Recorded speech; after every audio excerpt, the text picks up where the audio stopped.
alokasikan waktu untuk diri kita sendiri, untuk orang yang berada dalam tanggungan kita, anak, istri, teman, dan lain-lain. Dan jangan lupa waktu untuk Allah. Manfaatkan waktu dengan baik. Di Salalimul Fudola ada beberapa yang disarankan oleh Syekh Nawawi. Ayo diperhatikan dalam sehari-hari. Yang pertama, jangan lupa ibadah. Sisihkan waktu untuk Allah melalui ibadah mahdoh maupun ghairu mahdoh. Sholat itu kan ibadah yang mahdoh, zakat, sedekah, dan lain sebagainya. Alokasikan waktu untuk ini. Paling tidak, kalau kita kan ada sholat itu kan yang 5 waktu. Yang nomor 2, sisihkan waktu untuk membaca Al-Quran, untuk melakukan zikir. Bikin jadwal sendiri. Kapan saya ngaji, kapan saya zikir di setiap harinya. Jangan sampai satu hari lewat, ndak ngaji beluas, ndak ada zikirnya sama sekali. Ndak ada zikirnya berarti ndak ingat Allah sama sekali hari itu. Kalau di kampus-kampus sering diprovokasi, pokoknya setiap hari harus membaca. Nah, sisipkan di antara yang dibaca setiap hari itu Al-Quran. Ini tips dari Syekh Nawawi. Sisihkan waktu sebentar untuk membaca, sisihkan waktu sebentar untuk berzikir. Yang ketiga, sisihkan waktu untuk mencari ilmu, menambah wawasan. Mungkin dengan membaca, mungkin dengan menghadiri majelis ilmu. Jangan sampai waktu kita habis sia-sia, ndak ada ibadahnya, ndak ada ngajinya, ndak ada zikirnya, ndak ada ilmunya. Nah, berarti kita tidak memanfaatkan waktu dengan baik. Jangan lupa bekerja juga, itu pasti untuk memenuhi kebutuhan-kebutuhan duniawi. Terus juga bersedekah. Jangan lupa, bersedekah itu berarti berbagi kenikmatan, berbagi kelebihan. Setiap orang bisa bersedekah. Pak, saya uangnya tidak banyak, Pak, cukup untuk saya sendiri. Tapi kan kamu punya ilmu, sedekahkan ilmumu. Saya tidak terlalu pinter, Pak, tidak punya ilmu. Ya, paling tidak kamu punya tenaga. Mungkin orang di sekitarmu butuh sedikit-sedikit tenagamu, sedekahkan itu. Wah, saya itu, Pak, kalau tenaga juga lemes, saya itu tidak punya kekuatan yang besar. Oke, senyumlah. Gembirakan tetanggamu, gembirakan orang-orang sekelilingmu dengan kehadiranmu, minimal dengan senyum. Itu juga termasuk sedekah.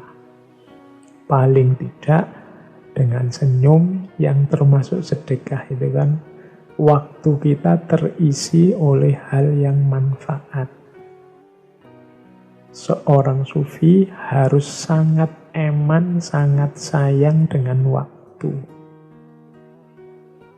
Kalau waktu lewat, tidak ada ibadah di situ, tidak ada ngaji Al-Quran di situ, tidak ada zikir di situ, ilmu tidak tambah, tidak ada pekerjaan yang manfaat untuk diri, keluarga, dan orang lain.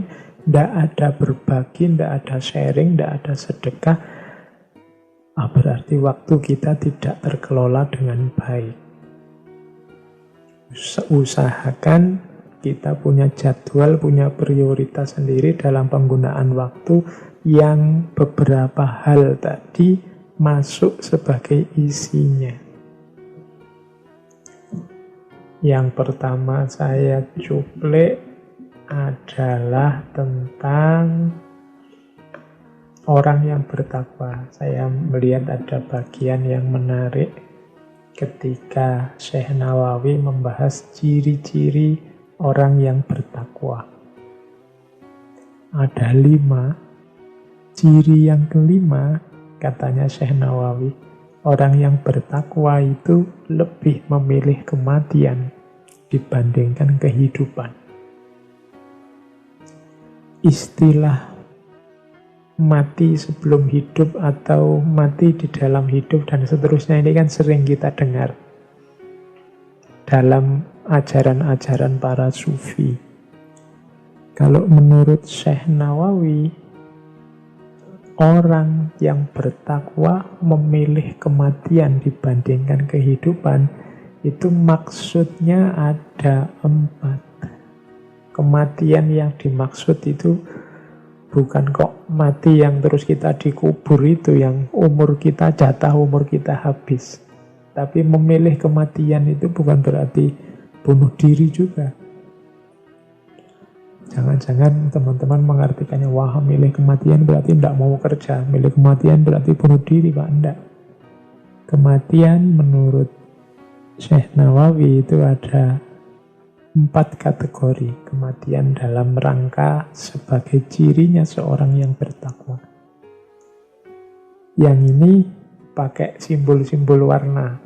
Ada mautun ahmar. Mautun ahmar itu kematian merah. Ada mautun abiyat. Mautun abiyat itu kematian yang putih.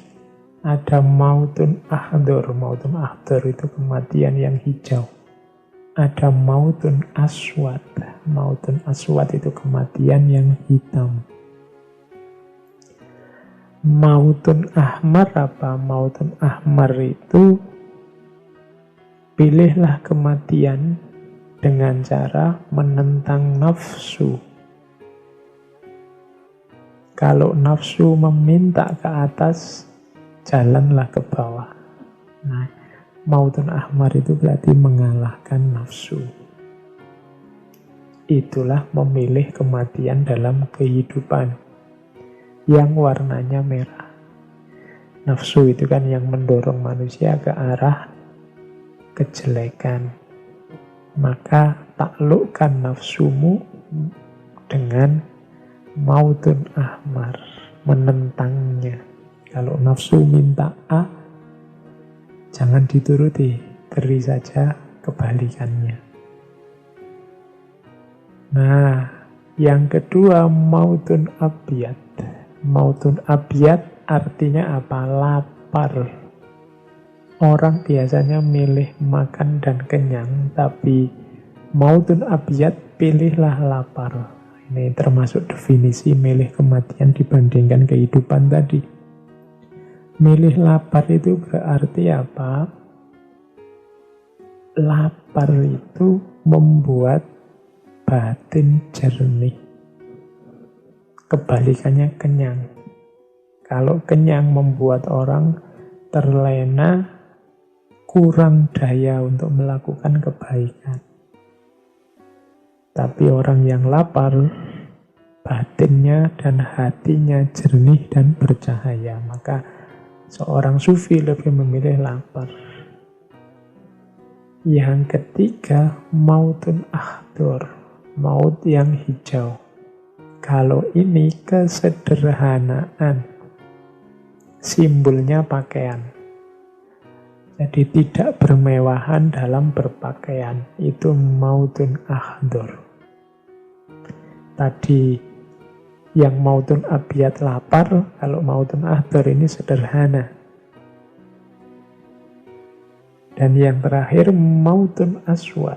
Mautun aswad itu tidak merasakan penderitaan yang datangnya dari makhluk karena dia hanya ingat Allah saja.